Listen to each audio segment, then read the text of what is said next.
और तरतीब क्या है? हदीस के मुताबिक। और फिका ने जब फुकहा ने इस्तेंबात कर लिया तो वो तो मसला पक्का हो गया, कानून बन गया कि अहक बिल इमामा कौन है, यानी कि सब एक जैसी सलाहियत के लोग हों तो फिर क्यों ज्यादा हकदार है कि वो उनका पेशवा बने।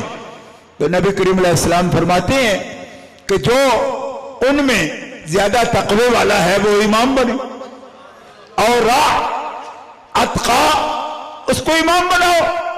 फिर उलमा सारे हैं तो किसको बनाओ?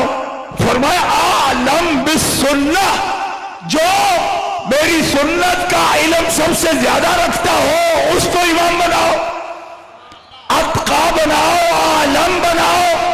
और फिर जब आलम भी एक जैसे हो, अतका भी, अतका या तकवा कह लो, अतका तो नहीं कह सकता लेकिन तकवा कह लो, तकवा में भी एक जैसे हो या करीब करीब हो, तो फिर क्या करेंगे? अल्लाह अकबर। अब तकवा ऐसी चीज है कि ये तो दूसरा बंदा बयान ही कोई नहीं कर सकता। तकवा तो अंदर का फेल है बंदे का, वो किस दर्जे का है सर्टिफिकेट तो कोई देगा नहीं। इल्म का तो दे देंगे, तकवे का कौन देगा? तकवे का देता है अल्लाह ताला जो अंदर को जानता है।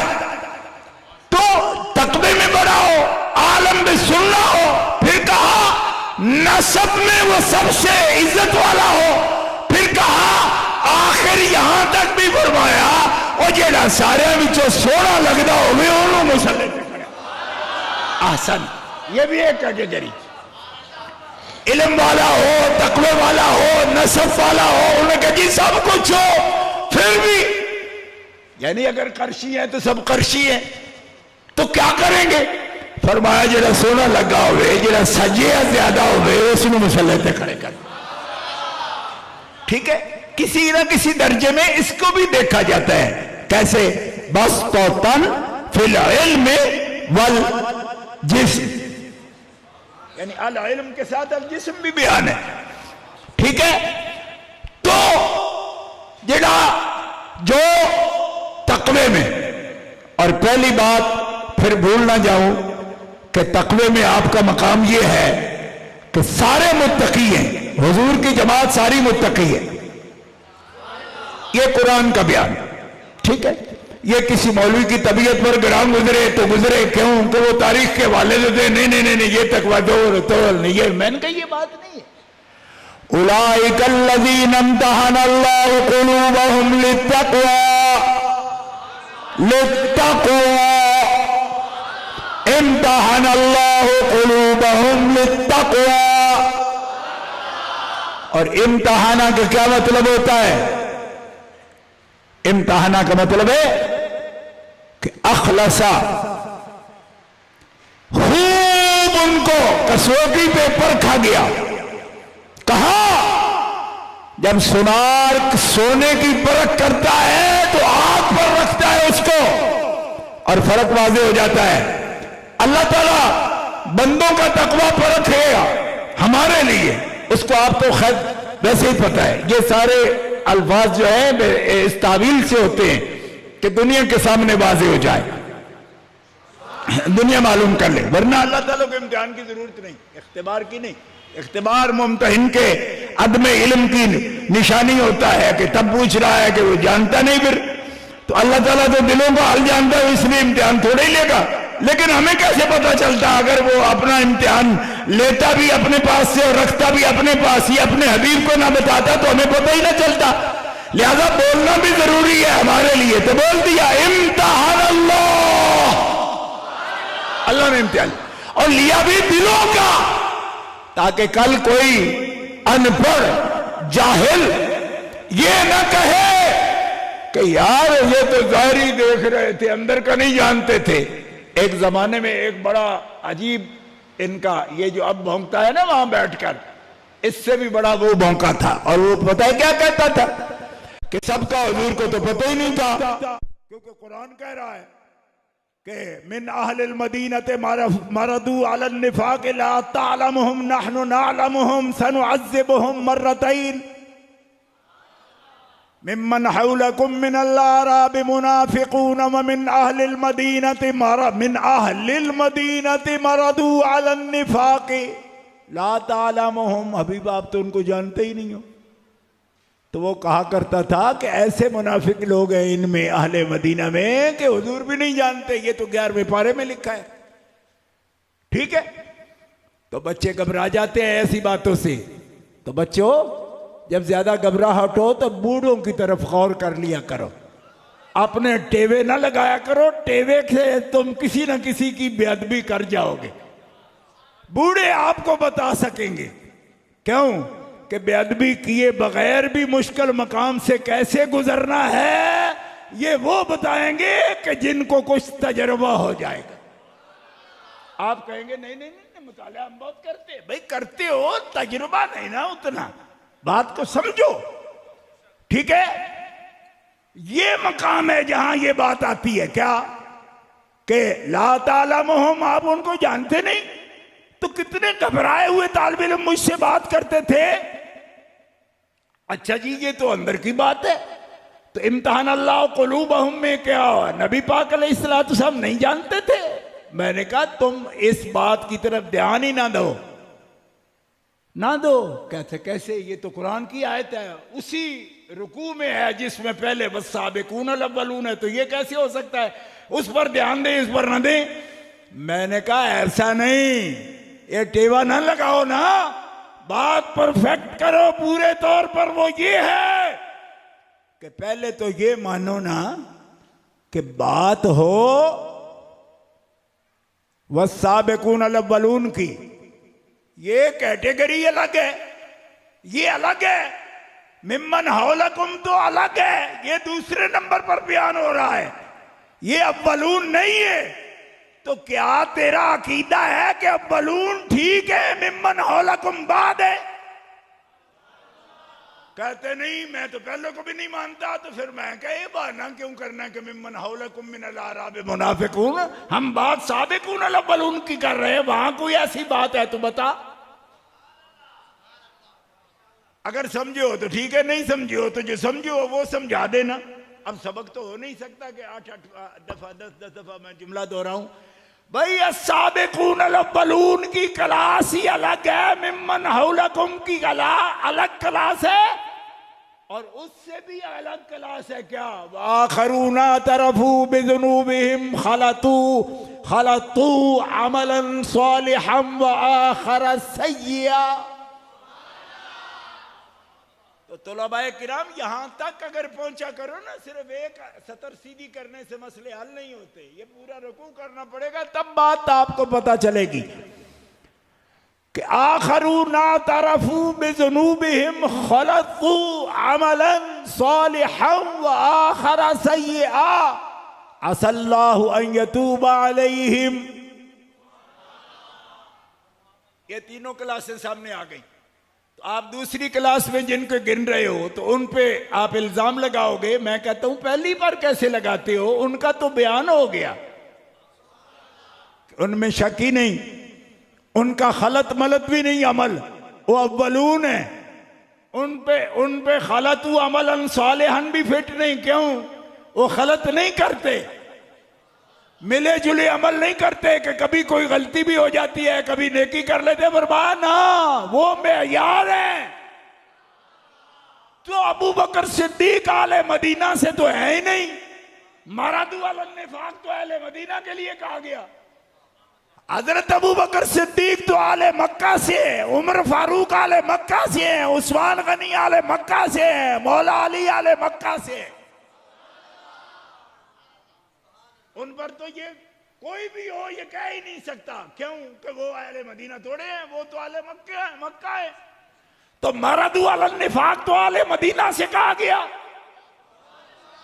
लिहाजा वहां कोई कुफर करे ये बात अलग है। वो इतने तकड़े थे कि मुनाफिकत नहीं करते थे, या मानते थे या नहीं मानते थे। दो ही उनके पास अमल थे, या इनकार या इकरार। तो ये मरदू अला निफाक उन पर कुरान ने बोला नहीं, वो आले मदीना में से नहीं, वो आले मक्का से है, अंसार से नहीं, वो मुहाजिरीन से। तो ये इसका भी उस्ताद था जो ये आयतें पढ़ता था, कभी गोजरे में पढ़ दिया के, कभी यहाँ एक गांव था एदड़ में भी पढ़ दी। मैंने यहाँ भी उसकी तकरीर सुनी थी तो उसने ये आयत पढ़ी थी और कहा था इसमें जिन्हें मलावट वाले अमल करते हैं, फला करते हैं। मैंने को आखरून है, तीन अव्वलून और आखरून का फर्क समझ नहीं आता। ये जिला मंडी बौद्दीन कोई जाहिलों का इलाका नहीं है। दुनिया को नेपी बांधनी नहीं आती थी जिस वक्त यहां कुरान और हदीस के दरस चल रहे थे।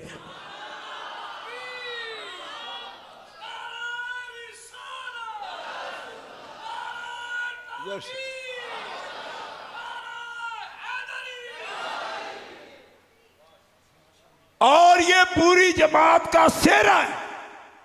आपने देखा जमात में एक तालिब इल्म होता है जिस पर उस्ताद को ये एतमाद होता है, किसी जरूरत से जाए तो कहता है कि तुम जो रह गया है समझा देना। ठीक है, कोई बात अगर रह जाए ना, कोई लाइन रह जाए, ये चैप्टर कोई समझाने वाला, तो जिसको पता होता है कि इसका सबक पूरा इसने समझा हुआ है, उसको कहा आप समझा देना, मैं अभी आ रहा हूं। तो मुस्तफा के अव्वलून की जमात का मॉनिटर भी अबू बकर सिद्दीक है। तभी अपनी जिंदगी में कहा कि अगर मैं बहुक्म इलाही मस्जिद में आकर नमाज न पढ़ूं और जमात का टाइम हो जाए तो मुरू अबा बकरन फलयुसल्लि बिन्नास, अली जाकर कह दो अबू बकर सिद्दीक से लोगों को जमात करा दी। जैसे मौलाना कह रहे थे, इसको ये कह देना कि वो सिर्फ मुसल्ले के इमाम थे, रूहानी नहीं थे, फला नहीं थे, ऐसी बात कहना अहले सुन्नत का तरीका नहीं है। जो भी कहेगा गलत कहेगा। क्यों? इस वास्ते कि ये बात बहुत बात की है जब इसमें फर्क डाला गया, लोगों ने डाला है। कुरान पाक में नहीं है ऐसा। ठीक है, कुरान पाक में ऐसा नहीं है कि ये फर्क रखो जी रूहानी कौन है और शरी कौन है और इंतजामी कौन है। ये है लिखा हुआ किताबों में, लेकिन ये अहले सुन्नत का तरीका नहीं है। ठीक है, अहले सुन्नत का तरीका ये है कि बेअय्यिहि मुक़्तदय्तुम इह्तदय्तुम, मरातिब का फर्क है मगर खुलफा इसके बावजूद मुक़्तदा है, मुहतदा है। जिसके पीछे खड़े हो जाओगे तुम हिदायत याफ्ता मुहतदा है, जिसके पीछे खड़े हो जाओगे तुम हिदायत याफ्ता बन जाओगे। मगर ये चारों जब जमा हो तो हुक्म खुदाबंदी है, इनमें अबू बकर आगे खड़े हो जाए। ये बात याद रखो। और इसमें हम फर्क नहीं डालते, लोग अब इसमें भी फर्क करने लगे हैं। एक मौली साहब कहते मैं एमए में पढ़ता हूँ, इस्लामाबाद में पढ़ते थे, और मुझसे कहने लगे कि दो खुलाफा की खिलाफत में और बाद के दो की खिलाफत में फ़र्क है। कि पहले दो की खिलाफत के मुनकर को हम कहते हैं कि वो दायरा इस्लाम से निकल गया, बाद वाले दोनों के नहीं कहते। मैंने कहा तुम नहीं कहते हो, मैं तो कहता हूं, मैं तो कहता हूं। क्यों? खिलाफत खिलाफत है, उसमें क्यों फर्क डालते हो? जिस तरीके पर हजरत अबू बकर सिद्दीक का इंतखाब हुआ उसी तरीके पर हजरत उस्मान गनी का हुआ, उसी पर हजरत मौला अली का हुआ। तो खिलाफत में क्या फर्क हुआ? फिर आप ये कमजोरी की बातें करते हो तो दुश्मन को मौका मिलता है, वो फिर बहुत सी बातें बनाता है। इसलिए इतनी डॉक्टरी करने की और इतनी ज्यादा जो है ना अपना ओवर जाके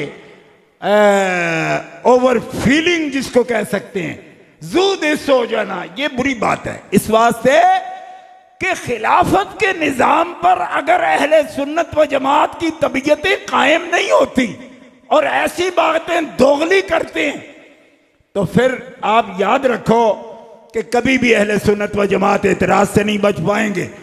लिहाजा नबी करीम अलैहिस्सलाम ने जब फरमाया कि अलैकुम बिसुन्नती व सुन्नतिल खुलफाइर राशिदीन अल महदीय्यीन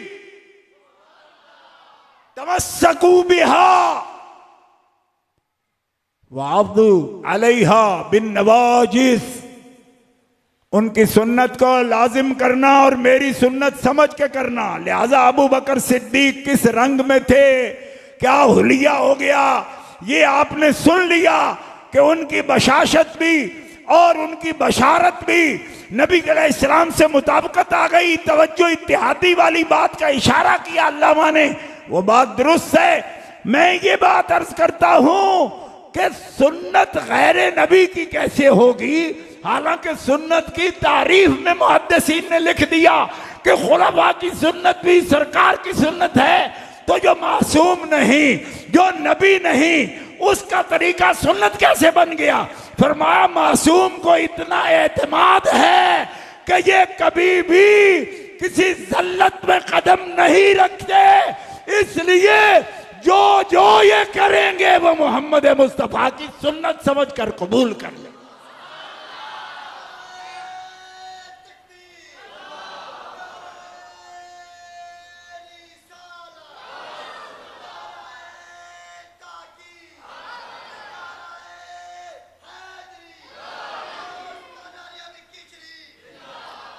गिरामी कदर हजरात, टाइम क्या हो गया? अच्छा, तो भाई ये खुलफा हैं और राशिदीन हैं, राशिदीन है। और इनकी तरतीब इमाम आज़म अबू हनीफा फरमाते हैं दराजात में भी कभी ना पढ़ो। देखो हमारे इमाम हैं वो, हम फ़िक़े में, कानून में, जो इस्लाम का कानून है फ़िक़ा कहलाता है, हम अरबी में उसको फ़िक़े इस्लामी या फ़िक़े हनफी कहते हैं। इसका कानून है, एक मुरत्तब कानून होता है ये, ठीक है। यानी खाम कानून नहीं कि अभी इस पे कानून साजी फिर होगी या कोई राय शुमारी होगी, नहीं, पक्का हो गया। 40 फुक़हा के बोर्ड में जो मुफ्तबही अक़वाल जमा हो गए, उनको उन पर ज़ाहिरुर रिवाया इमाम मोहम्मद बिन हसन शीबानी रहमतुल्लाह 6 किताबों में उसको जमा कर दिए। ये फ़िक़ा अनफ़ी का कानून हो गया जो सदियों से राइज है, हमारे पास भी वही है, उसी पर पढ़ाया भी जाता है, लिखाया भी जाता है। तो उसमें लिख दिया, आपकी अकीदे पर जो किताब है उसमें भी लिख दिया, और जो फ़िक़ा में है उसमें भी लिख दिया कि हम खुलफा की जो तरतीब है खुलफा के दरमियान, यही उनके मर्तबे की और अफजलियत की तरतीब है, ठीक है। ये इमाम आज़म अबू हनीफा ने लिखा है और बिल्कुल पक्का आपने लिखा है। उसकी तशरीह में भी फुक़हा सारे बड़े बड़े जोर के लोग हैं, मुहद्दिस भी, उन्होंने भी लिखा, अल्लामा अली कारी रहमतुल्लाह अलैह दीगर ने भी लिखा। तो गिरामी कदर हज़रात, इसमें अहले सुन्नत व जमात को ना कोई शुबा है और ना ही कोई ऐसा सुन्नी है जो ऐसी बात करेगा। जो करते हैं उसका तरीका और है। वो ये बात है कि अगर किसी शख्स को किसी सहाबी का कुर्ब हासिल है, ठीक है, ज्यादा कुर्ब हासिल है, जैसे हजरत शाह अब्दुल अजीज मुहद्दिस देलवी रहमतुल्लाह अलैह, आप सब जानते हैं उनको। हजरत मौलाना ज़फ़रुद्दीन बिहारी रहमतुल्लाह अलैह ने हयात आला हज़रत में लिखा है कि आला हज़रत रहमतुल्लाह अलैह की सबसे करीब सनद जो है नबी पाक सल्लल्लाहु अलैहि वसल्लम तक, वो शाह अब्दुल अजीज रहमतुल्लाह अलैह वाली सनद है। लेकिन उस सनद को आला हज़रत ने मनामिया लिखा, सनद को मनामिया लिखा। मालिकुल उलमा ज़फ़रुद्दीन बिहारी रहमतुल्लाह अलैह लिखते हैं कि वो निस्बत है, सनद है मनामी। उसका मतलब क्या है? ख्वाब की। कैसे? फरमाते हैं हजरत शाह अब्दुल अजीज खातिमतुल मुहद्दिसीन, आप फरमाते हैं कि मैंने ख्वाब में हजरत मौला अली की ज़ियारत की, हजरत मौला अली शेर खुदा ने मुझसे हदीस सुनी, दरस दिया और इजाज़त अता फरमाई, मुझे बैयत किया, संदे हदीस भी इजाज़त अता फरमाई और अपने सिलसिले की भी इजाज़त फरमाई। ये बात हयात आला हज़रत में मालिकुल उलमा अल्लामा ज़फ़रुद्दीन बिहारी रहमतुल्लाह अलैह लिखी। आप फरमाते हैं कि आला हज़रत के पीर हज़रत शाह आले रसूल मार हरवी ये शागिर्द हैं और इजाज़त याफ्ता हैं शाह अब्दुल अजीज से। और आला हजरत इजाजत याफ्ता है शाह आले रसूल से, लिहाजा हजरत मौला अली शेर खुदा के दरमियान आला हजरत के शजरे में सिर्फ 2 बुजुर्ग हैं, आपके पीर शाह आले रसूल, उनके उस्ताद शाह अब्दुल अजीज। शाह अब्दुल अजीज बराह रास्त मौला अली शेर खुदा की ये सनद बयान करते थे इतने करीब से, वरना मुहद्दिसीन की सनदों में 21-22 वास्तों से कम किसी के नहीं है, चाहे वो हजरत शाह अब्दुल अजीज के वालिद ही क्यों ना हो। शाह वलीउल्लाह रहमतुल्लाह अलैह की ऐसी सनद नहीं है, ये आपके बेटे शाह अब्दुल अजीज रहमतुल्लाह अलैह की सनद। अच्छा, इसमें शाह अब्दुल अजीज से किसी ने पूछा किसी सहाबी से मोहब्बत ज्यादा हो तो उसका भी कोई इलाज है कि ये अव्वलियत दे रहा है उनको? निकल नहीं, मोहब्बत इख्तियारी चीज ही नहीं है। मोहब्बत शरी जब करे, शरी ये फर्क समझना, मोहब्बत शरी हुक्म के मुताबिक अगर कर रहा है तो वो अबू बकर सिद्दीक से ही अव्वलन करे, लेकिन तभी मोहब्बत जब पैदा हो जाए किसी बुजुर्ग से तो उसमें कोई बंदा पाबंदी नहीं। आगे दाता साहब रहमतुल्लाह अलैह का कौल भी नकल करते हैं, फरमाया दाता साहब फरमाते थे एक वक्त मेरे पर ऐसा आया कि मेरे दिल में बाद अज़ अंबिया सबसे ज्यादा मोहब्बत हजरत बिलाल की रही है। इसलिए फर्क समझो, हजरत अल मुसन्नफ में ये अब्दुल रज़्ज़ाक रहमतुल्लाह अलैह इमाम जो बहुत बड़े मुहद्दिस हैं, इमाम बुखारी के उस्ताद हैं, आपने फरमाया कि मुझसे अगर कोई पूछे तो मैं ये कहूंगा कि मैं सबसे बड़ा आशिक हूं मौला अली शेर खुदा का। ये लिखा कि सबसे ज्यादा मोहब्बत मुझे अली शेर खुदा से है, लेकिन मैं शरई मोहब्बत हजरत अबू बकर सिद्दीक से ज्यादा करता हूं। उन्होंने कहा ये क्या बात हुई? उन्होंने कहा ये बात इसलिए है कि मौला अली ने हमें खुद फरमाया है, तो जो हमारा महबूब है जब कोई हमें ये कह रहा है तो फिर हमें उसी की माननी चाहिए ना, कि महबूब निरा महबूब नहीं होता, महबूब की इताअत भी तो होती है। तो जब वो फरमा रहे हैं कि तुम शरी मोहब्बत करो तो हजरत अबू बकर सिद्दीक से करो, लिहाजा हम उनसे मोहब्बत करते हैं। ये इमाम बुखारी रहमतुल्लाह के उस्ताद ने लिखा है कि हम इस ज़ाब्ते से मोहब्बत करते हैं, लिहाजा महबूब हमारे मौला पाक भी हों। तो अबू बकर सिद्दीक की अव्वलियत के मोहब्बत में हम इसलिए कायल हैं कि हमारे महबूब मौला जब उनको अव्वल कह रहे हैं, मोहब्बत में भी अव्वल है, खिलाफत में भी अव्वल है, मर्तबे में भी अव्वल है, तो इसमें अहले सुन्नत व जमात को कोई जरा नहीं है। और यही बात वो बात है जो आला हज़रत अज़ीमुल बरकत ने भी फरमाई। बात खत्म करता हूं, नमाज लेट नहीं करेंगे बात के लिए। तो आपको जितनी भी ये मकामात बयान हुए हैं ये सारे की सारी तस्दीक मौला पाक शेर खुदा ने की है। तरीकत में वो पेशवा हैं और उन्होंने तस्दीक की है कि मोहब्बत में अव्वल, हर काम में अव्वल है। हुज़ूर ने मना फरमा दिया इस बात से कि इसकी मौजूदगी में कोई आगे तकद्दुम ना करे, आगे बढ़ने की कोशिश ना करे, ताकि चलने में भी जो बढ़े। हदीस पाक है कि आपके आगे जो सहाबी चले तो नबी पाक ने उनको तादीब फरमाई, और सख्त लफ्ज नहीं बोलता, तादीब फरमाई। फरमाया ऐसा कोई नहीं जिन पर सूरज चढ़ता है या गुरूब होता है, ऐसे पूरे इलाके में ऐसा कोई नहीं कि जिसको हक हो जब जिस रास्ते पर ये चले तो कोई इससे मुकद्दम हो जाए, पीछे चलो। और ये भी मुफ्ती थे मदीना मुनव्वरा के, जिनको कहा हज़रत अबू दरदा को कहा ना, अबू दरदा मुफ्ती मदीना है, बड़े आलिम है भाई, फतवा जारी करे मदीना शरीफ में, फरमाया तकद्दुम न करो, इसलिए कि अबू बकर जिस जमात में है तो अबू बकर के तकद्दुम का रब ने हुक्म फरमाया मुझे, और अल्लाह इनकार करता है कि कोई दूसरा आगे बढ़े। अब तक फारूक आजम रज़ी अल्लाह तआला अन्हु को भी कहा, जब उनकी आवाज सुनी तो फरमाया बिलाल से पूछो क्या अबू बकर, हज़रत उमर को बिलाल ने कहा है कि वो जमात की तरफ आगे बढ़े? तो हज़रत बिलाल ने कहा मैं समझदार, टाइम जा रहा है। तो जब हमारे मौलाना जान खां मरहूम थे तो वो जल्दी जल्दी कर लेते थे, वो जो भी मिले वो जाए आ जाओ, क्योंकि उनका तो मतलब है टाइम ना आगे पीछे जाए, है जी। तो हज़रत बिलाल ये काम करते थे। कि सब सीधी करना, ओ ऐदे हटो, ओदे जाओ, ऐदे खड़े हो, अगे जाओ, यानी टाइम का मुनासिब। अच्छा, ये बड़ी ड्यूटी होती है, देते थे। फरमाया बिलाल ये खांसने की आवाज किसकी आई? फरमाया उमर की। कहा क्यों? मैंने कहा है नमाज होनी है तो करा दो। फरमाया रोको उसको, अल्लाह इनकार करता है जिस जमात में अबू बकर हो दूसरा कोई मुसल्ले पर वही आए।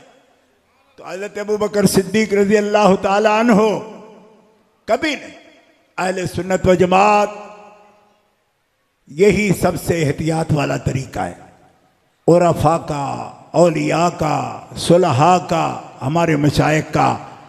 मैं आपको कितनी मर्तबा कितनी सालों से कह रहा हूं कि ये जामिया हो या इसकी शाखें हों, सैकड़े हों, अल्लाह करे क़यामत तक करोड़ों हों, लेकिन इसकी रूह कौन है? हजरत मुजद्दिद अल-फ़सानी की तर्ज तालीम और तरबियत।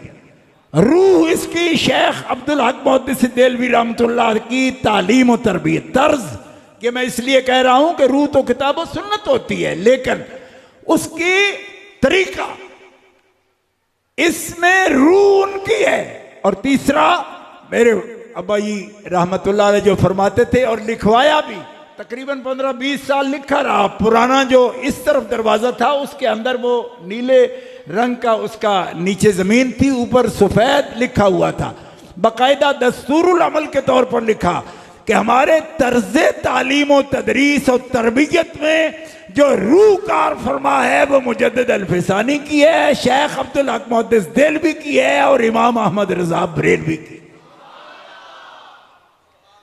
लिहाजा मैं आपसे यही गुजारिश करूंगा कि ये दस्तूरुल अमल है, दस्तूरुल अमल है और वाकई दुरुस्त दस्तूरुल अमल है। तबीयतें अगर किसी की किसी वक्त भी इससे इनकार करें या इबा करें तो वो अपनी तबीयत अपने पास रखेगा। कानून कानून होता है, ये कानून है, ये दस्तूरुल अमल है। लिहाजा जो भेड़ें रेवड़ से अलग होंगी या जो बंदा भी या ऊंट अगर लाइन काटता है तो फिर ये हमें पास रखना पड़ता है। और किस लिए रखते हैं? इसलिए नहीं रखते कि शौक रखते हैं कि मारेंगे इनको, नहीं, ये शौक है कि मन किबला रास कर दम बस समत कजकुला है ना तीनों हमारे कजकुला। इमाम अहमद रज़ा बरेली हो या मुहक्किक अल इतलाक हो या मुजद्दिद अल-फ़सानी हो, तो शुक्र करो कि हम तो कह रहे हैं कि वाज़े एक रास्ता है हमारे पास। तेरे गुलामों का नक्शे कदम है राह खुदा, वो क्या बहक सके जो ये सुराग लेके चले। जो नहीं समझ रहे तो समझने की कोशिश करो, शुक्र करो कि अथॉरिटी हम बयान करते हैं। क्यों? कि हमें पकड़ना को मुश्किल है, वो तीनों का रास्ता सामने ले आओ तो पता चल जाएगा कौन गलत रास्ते पर है, कौन सही रास्ते पर है। और ये बुजुर्गों ने लिखाया, साल हा साल लिखा रहा, अब भी लिखेंगे इंशाअल्लाह अज़ीज। क्यों? इसलिए कि लिखाने वाला दुनिया से पर्दा कर जाता है जी। यलूहुल खत्त फिल क़िरतास दहरन व कातिबुहु रमीमुन फित तुराबी। हमारे तो लिखाने वाले भी तुराब में रमीम नहीं हुए अल्लाह के फजल से, लेकिन हो भी जाए तो खत तो बरकरार रहता है। ये दस्तूरुल अमल है उनका। हाँ, तो दस्तूर जिनके मौजूद हों, उनका नक्श कदम मौजूद हो, उनके बहकने का या भटकने का खतरा नहीं है अल्लाह के फजल करम से। और फिर यह तो निरा झूठ होता है कि कसूर अपना हो, कोई गलती करे, बेअदबी करे और प्रोपेगेंडा इतना करे कि साहिबो ये रास्ता छोड़ गए। कौन रास्ता है? पहले साल 1975 में पहला जुमा पड़ा, उससे लेकर आज के दिन तक एक होता है कसदन कोई तजाद की तरफ जाना, एक कोई साबित करे, एक 10 नहीं। और इसके लिए बंदा बच नहीं सकता जब तक अल्लाह तौफीक ना दे। इसलिए कि बयान करता है तो सबका तो लिसानी से भी कुछ होता है। लेकिन याद रखो, कभी ऐसी बात आएगी उसूल दीन पर आए या फरूए दीन पर आए तो नहीं। हाँ, जो लोगों के अपने अपने मशारिब हैं तरीकत के, उनके अंदर भी किसी ना किसी की इत्तिबा होगी। मतलब मुजद्दिद पाक की नहीं हो रही तो हजरत गौस पाक की होगी, तो इसको फर्क नहीं समझते। ये तो एक ही जगह से सारी नहरें निकली हैं, ठीक है। मुजद्दिद पाक की नहीं होगी कि भी लफ्ज सही नहीं है, उनकी भी होगी, क्योंकि मुजद्दिद पाक और गौस पाक कब आपस में टकराते हैं, तो मशरब का फर्क होता है। इसलिए दोस्तों इंसाफ से काम लो। जिसकी भी गलती होगी, उलमा जो नफ्स परस्त नहीं है, मैं हाथ जोड़कर अर्ज करूंगा आपको, ये नफ्स परस्ती है कि मिल्लत को फितने में डालना और ये ख्याल ना करना कि इसका किस किस तक असर जाएगा और कहां तक लोग जो है वो हिलाकत में मुब्तला होंगे। इस वास्ते एक लिल्लाह काम करने वाला आलिम दीन कभी भी वो जाहिलों की तरह इनकार पर नहीं आता। हां, उसको ये समझ होती है कि मैं अगर दीन के लिए कुछ ज्यादा फायदा ना कर सकूं तो कम से कम नुकसान तो ना करूं। अहले सुन्नत व जमात का ये मीठा कुआं है और ये मशरब है, मशरब कहते ही जाए शुर्ब को है, ये मीठा है, ये खारा नहीं है।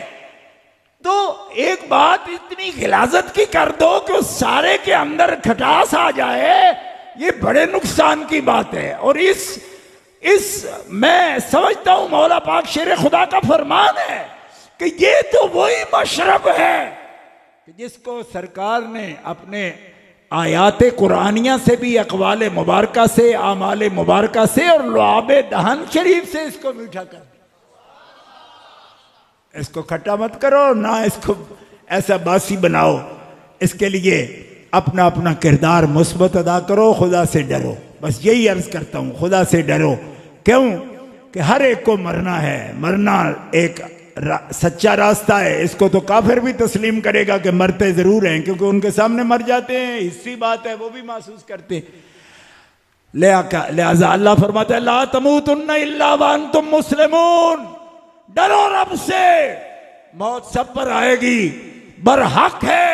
कोई आज जाएगा, कोई कल जाएगा, लेकिन मौत उसकी। तवफ़ना मुस्लिमीन वअल्हिक़ना बिस्सालिहीन वअदखिलना बिरहमतिका फी इबादिका सालिहीन।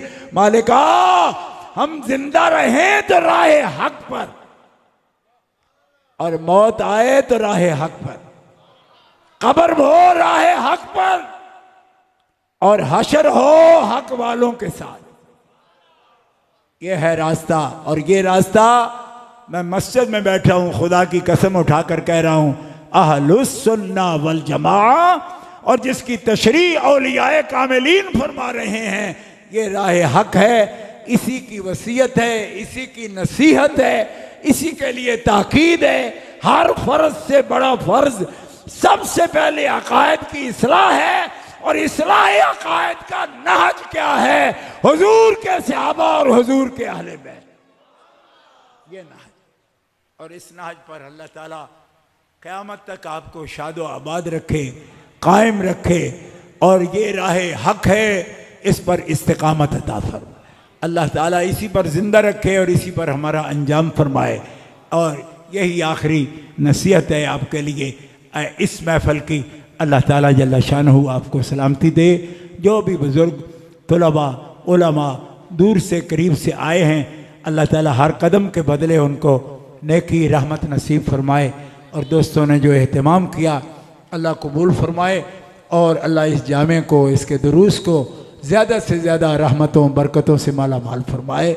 और जो मुब्तदी आए मुंतही हों, बल्कि मुंतही से भी आगे अल्लाह उनको फ़ज़ल के दरजात नसीब फरमाए। व आखिर दावाया अनिल हम्दुलिल्लाहि रब्बिल आलमीन।